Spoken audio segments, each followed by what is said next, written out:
బొగ్గు శాఖ మంత్రులు కిషన్ రెడ్డి గారు తాడిచెర్ల బ్లాక్ 2 సింగరేణికి కేటాయిస్తామని చెప్పడం జరిగింది.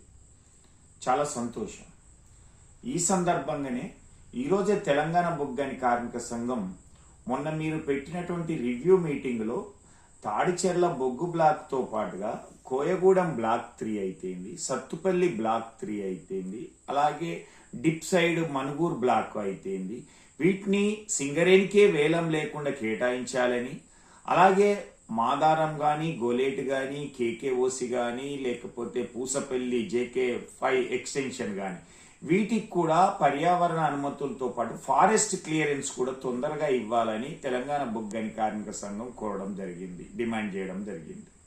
ఈరోజు ప్రకటించినటువంటి తాడిచెర్లకు సంబంధించినటువంటి విషయంలో 2015 MMDR యాక్ట్ అనేది అమెండ్మెంట్ కాకముందు ఈ ప్రాంతంలో ఉన్నటువంటి గోదావరి పరివాహక ప్రాంతంలో ఉన్నటువంటి బొగ్గు నిక్షేపాలన్నీ కూడా సింగరేణికి సంబంధించినవే.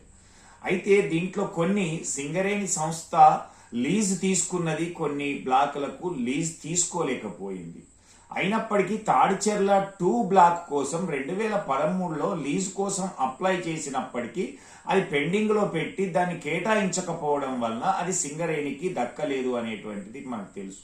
MMDR యాక్ట్ తర్వాత కూడా దానికి వేలంలో కూడా ఇప్పటి వరకు పెట్టినటువంటి సందర్భంలో మొన్న జరిగినటువంటి మీటింగ్లో యాజమాన్యము అడగడం జరిగింది, మాకు కొన్ని బ్లాకులు కేటాయించండి అనేటువంటిది.